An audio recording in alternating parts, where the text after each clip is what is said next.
নমস্কাৰ আপোনালোক সকলোকে আৰএমডি ইনফোলৈ স্বাগতম জনাইছো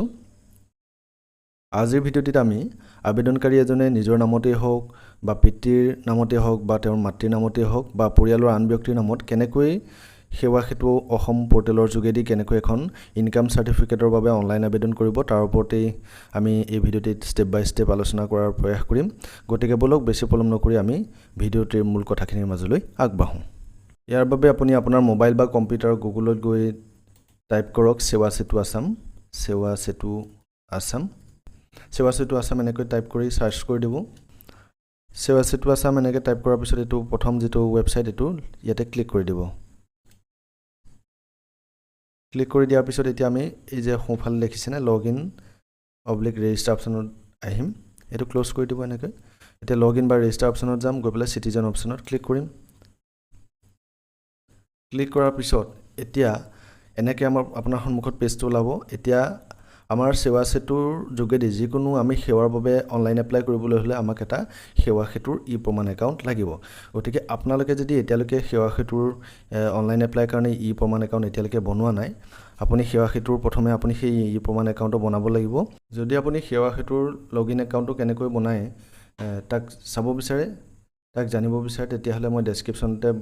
আগতে বনোৱা ভিডিওটোৰ লিংক দিছো চাই লব গতিকে মই এতিয়া লগইন ডিটেইলছ দি সেৱা সেতুৰ মই আগতে বনোৱা একাউণ্টৰ লগইন ডিটেইলছ দি পেলাই মই এটো লগইন কৰিছো কনসেন্ট টু টিক বক্সত ক্লিক কৰি সাইন ইনত ক্লিক কৰি দিছো এতিয়া ক্লিক কৰাৰ পিছত মোৰ সন্মুখত পেজটো এনে ধৰণে আহি গৈছে এতিয়া আমি এতিয়া এনেকৈ আহি গৈছো অহাৰ পিছতে মই এতিয়া কি কৰিম চাও ইয়াতে এটো নতুন ভাৰ্সন হয় সেৱা সেতুৰ পোৰ্টেলটো এটা মোৰ কাৰণে যেহেতু আপোনাৰ পুৰণা ভাৰ্সনটো মই ভাল পাওঁ ইউজ কৰি পেলাই গতিকে মই এইটো দেখিছেনে view your application in old version ইয়াতে মই ক্লিক কৰি দিছো এনেকৈ মই ওল্ড ভাৰ্সনটো আনি লৈছো আনাৰ পিছত এতিয়া মই চাওক যেটো সাৰ্চ বাৰ দেখিছে ইয়াতে মই যেটো সাৰ্ভিস লাগে হেতু ইয়াতে টাইপ কৰি দিছো ধৰা হল মই এতিয়া ইনকাম সাৰ্টিফিকেটৰ কাৰণে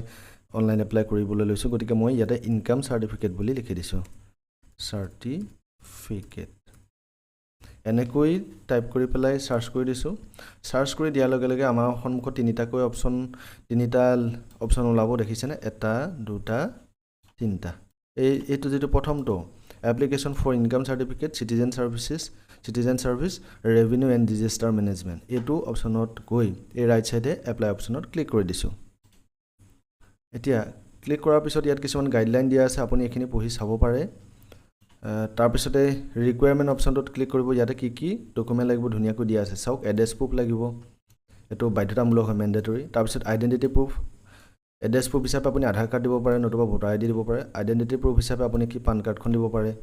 তাৰ পিছত ল্যান্ড ৰেভিনিউ ৰিসিপ্ট খাজনাৰ ৰিসিপ্টটো লাগিব যদি আপুনি চাকৰিয়াল হয় যাৰ নামত আপুনি ইনকাম সাৰ্টিফিকেটখন উলিয়াব বিচাৰিছে তেওঁ যদি গভৰ্ণমেন্ট এমপ্লয়ি হয় তেতিয়াহলে আপুনি তেখেতৰ স্যালাৰি স্লিপ লাগিব এনি আদাৰ ডকুমেন্ট থাকিলে দিব এই ক্ষেত্ৰত মই আপোনাক কৈ দিছো এনি আদাৰ ডকুমেন্ট আপুনি ইয়াতে এটা বস্তুৰ উল্লেখ নাই গাঁও প্ৰধানৰ সাৰ্টিফিকেটখন ঠিক আছে যদি আপুনি যিজন ব্যক্তিৰ ইনকাম সাৰ্টিফিকেট উলিয়াব বিচাৰিছে তেওঁ যদি চৰকাৰী চাকৰিয়াল নহয় তেতিয়াহলে গাঁওবুঢ়াৰ পৰা আপুনি এখন প্ৰমাণপত্ৰ লিখি আনিব লাগিব যে তেওঁলোকৰ বাৰ্ষিক ইনকাম ইমান হাজাৰৰ তলত হয় বা ইমান লাখৰ তলত হয় সেই কথাটো লিখি আনি আপুনি সাৰ্টিফিকেটখন কিন্তু আপলোড কৰিব লাগিব ইয়াত হেতু কথা লিখা নাই কিন্তু আপোনাক লাগিব তাৰ পিছত upload scanned copy of application form mandatory in case of applying from PFC or CSC PFC বা সিএসসিৰ পৰা যদি আপুনি অনলাইন এপ্লাই কৰিছে তেতিয়াহলে আপুনি এপ্লিকেশনখনৰ স্ক্যান কপি আপুনি কি কৰিব লাগিব আপলোড কৰিব লাগিব আৰু এটো কৈছে যে ইয়াৰ চাৰ্জ হল আপুনি 30 টকা পইচা পেমেন্ট কৰিব লাগিব এইখিনি ডকুমেন্ট আপুনি আগতে ৰেডি কৰি আটাইখিনি পিডিএফ বনাই ল'ব ধুনিয়াকৈ 500 KB তলত তাৰ পিছত এতিয়া এপ্লাই নাও অপচনত ক্লিক কৰি দিছো এতিয়া ক্লিক কৰাৰ পিছত এতিয়া আমাৰ সন্মুখত এটো পেজটো এনে ধৰণৰ ফৰ্মখন আহি গৈছে চাওক এপ্লিকেশন ফৰ ইনকাম সাৰ্টিফিকেট এতিয়া কেতিয়া পাব আপুনি সাৰ্টিফিকেটখন the certificate will be delivered within 7 days of application 7 দিনৰ ভিতৰত আপুনি আবেদন কৰা 7 দিনৰ ভিতৰত আপুনি পাই যাব গতিকে এখিনি দিয়া আছে কথাখিনি আপুনি এবাৰ ভালকৈ চাই ল'ব এতিয়া আমি ল্যাঙ্গুৱেজ অফ দা সাৰ্টিফিকেটখন আপোনাক কি ভাষাত লাগিব আপুনি এটো ভাষাটো সিলেক্ট কৰি ল'ব প্ৰথম ইংৰাজী অসমীয়া বড়ো বাংলা আটাইকেইটা আছে গতিকে মই ইংৰাজী টো সিলেক্ট কৰিছো আৰু এতিয়া মই প্ৰথমে কি কৰিম আবেদনকাৰীৰ তথ্য আবেদনকাৰী মনত ৰাখিব আপুনি যদি ষ্টুডেন্ট হয় আপুনি যদি মাৰ বা দেউতাৰ নামত আপুনি ইনকাম চাৰ্টিফিকেটখন বনাব বিচাৰিছে তেতিয়াহ'লে আবেদনকাৰী জেগাত মা বা দেউতাৰ নামটো দিয়ক অৰ্থাৎ যিজনৰ নামত বনাব বিচাৰিছে তেখেতৰ নামটো ইয়াতে দি দিয়ক তাৰপিছত এপ্লিকাণ্ট জেণ্ডাৰ যিজন আবেদনকাৰীয়ে অনলাইন এপ্লাই কৰিছে তেওঁৰ জেণ্ডাৰটো লিংগটো ইয়াতে দিব মেল ফিমেল যিটো হয় এতিয়া আবেদনকাৰীৰ দেউতাকৰ নামটো দিব তাৰপিছত মোবাইল নাম্বাৰ দিব ইমেইল আইডি দিলেও দিব নিদিলেও কথা নাই পেন নম্বৰটো দিলেও দিব নিদিলেও কথা নাই এইটো মেণ্ডেটৰী নহয় যিকেইটা মেণ্ডেটৰী এইকেইটা ষ্টাৰ মাৰ্ক দিয়া আছে যদি আছে ফিল আপ কৰি দিব তাৰপিছত আহিলে ৰিলেশ্যনটো সম্পৰ্কটো আবেদনকাৰীজন যদি বিবাহিত মহিলা নহয় তেতিয়াহ'লে দেউতাকৰ পুতেক হ'লে ছান অফ আৰু দেউতাকৰ জীয়েক হ'লে ডটাৰ অফ আৰু যদি তেওঁ বিবাহিত মহিলা তেতিয়াহ'লে ৱাইফ অফ চিলেক্ট কৰিব তাৰপিছতেই যিটো সম্পৰ্কৰ নামটো হয় সেইটো দি দিব অৰ্থাৎ আপুনি যদি ছান অফ দিছে দেউতাৰ নামটো দিব ৱাইফ অফ দিলে আপুনি হাজবেণ্ডৰ নামটো দিব আৰু ডটাৰ অফ হ'লে আপুনি দেউতাৰ নামটো ইয়াতে দি দিব চ'ৰ্চ অফ ইনকাম উপাৰ্জনৰ উৎস এতিয়া এইটো কি দিব কাল্টিভেশ্যন DNL কৃষি হ'লে কাল্টিভেশ্যন দিব শ্ৰমিক হ'লে লেবাৰ দিব বা আন কিবা ব্যৱসায় কৰিলে বিজনেছ দিব যদি চৰকাৰী চাকৰিয়াল হয় তেতিয়াহ'লে ছাৰ্ভিচ দিব আৰু যদি পেঞ্চনাৰ হয় তেতিয়াহ'লে পেঞ্চন দিব তাৰপিছত টোটেল ইনকাম ফেমিলি টোটেল ইনকামটো দি দিব আপুনি যিহেতু গাঁওবুঢ়াৰ পৰা যিখন চাৰ্টিফিকেট আনিব সেই গাঁওবুঢ়াৰ চাৰ্টিফিকেটখনত যিটো মেনশ্যন থাকিব সেইটো দি দিব এতিয়া পাৰ্মানেণ্ট এড্ৰেছ হিচাপে আপুনি প্ৰথমে এড্ৰেছ লাইন ৱালত নিজৰ গাঁওখনৰ নামটো দিব এড্ৰেছ লাইনটোতো আপুনি নিয়াৰ বাই কিবা লোকেশ্যন আপুনি দিব বিচাৰে যে লেণ্ডমাৰ্ক দিব বিচাৰে ধৰি লওক কোনোবা এখন স্কুলৰ কাষত বা নামঘৰৰ কাষত সেই কথাখিনি আপুনি এড্ৰেছ লাইনটোত লিখি দিব পাৰে তাৰপিছত আহিলে ষ্টেট ৰাজ্যখন চিলেক্ট কৰিব ডিষ্ট্ৰিক্টখন জিলাখন বাছনি কৰিব তাৰপিছত সাব ডিভিজন মহকুমাটো এইবিলাক ওলাই যাব ইয়াত মৰাৰ লগে লগে এনেকৈ ওলাই ল'ব প্ৰথম যেতিয়া আপুনি ষ্টেট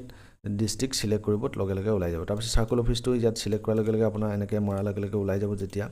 তাৰপিছত মোৰ যাতো চিলেক্ট কৰিব তেনেধৰণে গাঁওখন ইয়াত নিজে নিজে ওলাই যাব আপুনি যেতিয়া ষ্টেট ডিষ্ট্ৰিক্ট আৰু চাৰ্কল সাব ডিভিজন চিলেক্ট কৰিব তাৰপিছত পুলিচ ষ্টেচনটো ইয়াত আপুনি লিখি মানে টাইপ কৰি দিব তাৰপিছত পোষ্ট অফিচটো ইয়াতে আপুনি লিখি দিব এইখিনিত তাৰপিছত পিন কোডটো দি দিব মই এতিয়া এই সবিশেষ তথ্যখিনি ফৰ্মখনত গোটেইখিনি মই আগতে এণ্টাৰ কৰি লওঁ এতিয়া ফৰ্মখনত মই সকলোবোৰ তথ্য সবিশেষ মই ফিল আপ কৰি ল'লোঁ ফিল আপ কৰাৰ পিছত এতিয়া মই কি কৰিম ছেভ এণ্ড নেক্সট অপশ্যনত ক্লিক কৰি দিছোঁ এতিয়া আৰ ইউ চিউৰ সুধিব আপুনি য়েছ কৰি দিব অকণমান ৱেইট কৰিব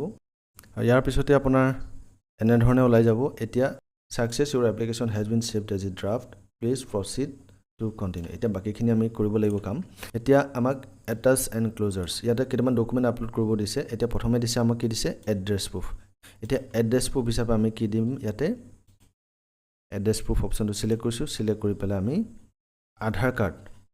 আৰু ভোটাৰ আইডি যিকোনো এটা আমি আপলোড কৰিব পাৰোঁ আমি এতিয়া আধাৰ কাৰ্ডটো আপলোড কৰি দিছোঁ তাৰপিছত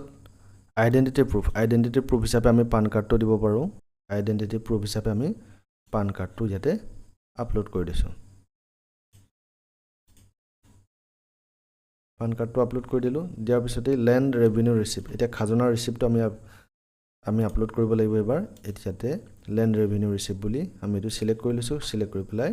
খাজনাৰ ৰিচিপ্টটো আমি আপলোড কৰি দিছোঁ তাৰপিছত চেলাৰী শ্লিপ এইটো মেণ্ডেটৰী সেইসকলৰ বাবে যিসকল চৰকাৰী চাকৰিয়াল গতিকে আমাক নালাগে তাৰপিছতে আমি কি কৰিম চেলাৰী শ্লিপটো যিহেতু আমাক নালাগে এইটো আমি স্কিপ কৰিম তাৰপিছত এনি আদাৰ ডকুমেণ্টত আমি কি কৰিম গাঁওবুঢ়াই দিয়া যিখন আমাৰ আয়ৰ প্ৰমাণ পত্ৰ হয় সেইখন আমি আপলোড কৰি দিম চাৰ্টিফিকেট যিখন গাঁওবুঢ়াই দিছিলে সেইখন আমি আপলোড কৰি দিম এনেকৈ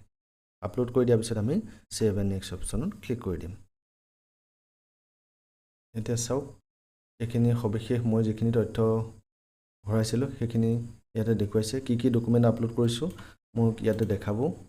আপুনি ভিউ বা ডাউনলোড অপশ্যনত ক্লিক কৰি এবাৰ চাই ল'ব পাৰে তেনেকৈ ডকুমেণ্টকেইটা চাই ল'ব যদি সকলোবোৰ ঠিকে ঠাকে আছে তেতিয়াহ'লে আপুনি মেক পে'মেণ্ট অপশ্যনত ক্লিক কৰি দিব এনেধৰণে মেক পে'মেণ্ট অপশ্যনত মই এতিয়া ক্লিক কৰি দিছোঁ এনেকৈ মেক পে'মেণ্ট অপশ্যনত ক্লিক কৰি পেলাই এতিয়া মই কি কৰিব লাগিব 40 টকা পে'মেণ্ট কৰিব লাগিব এতিয়া যদি আপোনাৰ ইণ্টাৰনেট বেংকিং আছে আপুনি ইণ্টাৰনেট বেংকিঙৰ যোগেদি আপুনি পে'মেণ্ট কৰিব পাৰিব যদি আপোনাৰ UPI পে'মেণ্ট যোগেদি আপুনি কৰিব বিচাৰে তেতিয়াহ'লে আপুনি ছেকেণ্ড অপশ্যনটো চিলেক্ট কৰি পে'মেণ্ট কৰিব পাৰিব মই UPI অপশ্যনটো বাছি লৈছোঁ পে'মেণ্ট গেটৱে গৈ পেলাই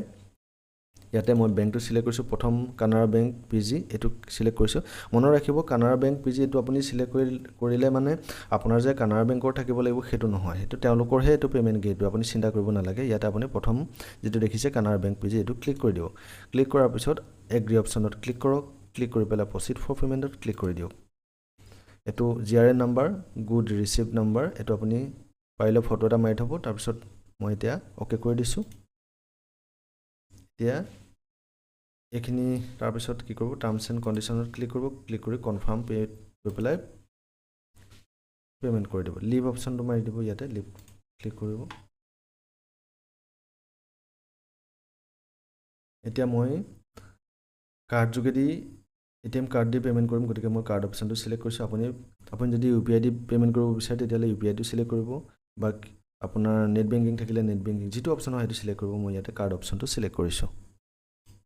কাৰ্ড অপশ্যনটো চিলেক্ট কৰি পেলাই মই এতিয়া কি কৰিম প্ৰথমে কাৰ্ডৰ নাম্বাৰটো বহাম তাৰপিছত যিজন ব্যক্তিৰ নামত এটিএম কাৰ্ড আছে সেইটো নামটো দিম তাৰপিছত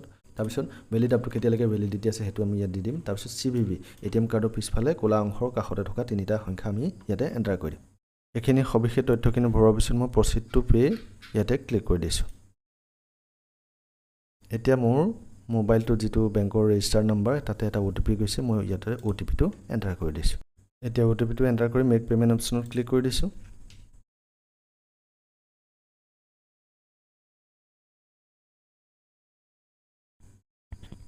এতিয়া এনেকৈ ওলাই গৈছে এতিয়া আপুনি আকৌ এবাৰ কি কৰিব লাগিব আপোনাৰ যিটো সেৱা সেতুৰ লগইন ডিটেইলছটো আপুনি দি পেলাই আকৌ এবাৰ লগইন কৰি দিব লাগিব তেতিয়াহে আপুনি একনলেজমেণ্ট ৰিচিপ্টটো পাব এতিয়া আমি এই চিটিজেন অপশ্যনটো চিলেক্ট কৰি পেলাই লগইনত ক্লিক কৰি দিছোঁ লগইনত ক্লিক কৰাৰ পিছত মোৰ যিটো লগইন সেৱা সেতুৰ যিটো লগইন ডিটেইলছ দিছোঁ দি পেলাই মই কি কৰিছোঁ আই কনচেণ্ট টু মেৰি পেহচান অপশ্যনত এইটো টিক দিছোঁ টিক দি চাইন ইনত ক্লিক কৰি দিছোঁ ক্লিক কৰাৰ পিছত এতিয়া চাওক মই যিখিনি এপ্লিকেশ্যন কৰিছোঁ গোটেইখিনি ইয়াতে শ্ব' কৰিছে এতিয়া মই আজিৰ তাৰিখত কৰা এপ্লিকেশ্যনখন দেখিছেনে চবতকৈ ওপৰত এইটো শ্ব' কৰি আছে মই যদিওবা পে'মেণ্ট কৰিলোঁ কাৰেণ্ট ষ্টেটাছ পে'মেণ্ট পেণ্ডিং দেখাই আছে মই এতিয়া গেট পে'মেণ্ট একনলেজমেণ্টত ক্লিক কৰাৰ লগে লগে মোৰ একনলেজমেণ্ট ৰিচিপ্টটো অৰ্থাৎ পে'মেণ্ট কৰা ৰিচিপ্টটো আহি যাব মই ইয়াতে ক্লিক কৰি দিছোঁ এইটো আপুনি no I will appeal letter if needed এইটোতে থাকিব দিব এনেকৈ থাকিব পেলাই ছাবমিটত ক্লিক কৰি দিব এইটো আপোনাৰ পে'মেণ্ট ৰিচিপ্টটো আপুনি একনলেজমেণ্ট ৰিচিপ্টটো পাই যাব আজিৰ ভিডিঅ'টিত আমাৰ এইখিনি কথা আলোচনা কৰিবলগীয়া আছিলে ইনকাম চাৰ্টিফিকেট সম্পৰ্কত আশা কৰোঁ আপোনালোকৰ কিছু হ'লেও উপকাৰ হ'ব যদি চেনেলটো নতুন কাইণ্ডলি চেনেলটো ছাবস্ক্ৰাইব কৰি দিব ভিডিঅ'টো ভাল পালে লাইক কৰিব কমেণ্ট কৰিব লগ পাম পৰৱৰ্তী ভিডিঅ'ত ধন্যবাদ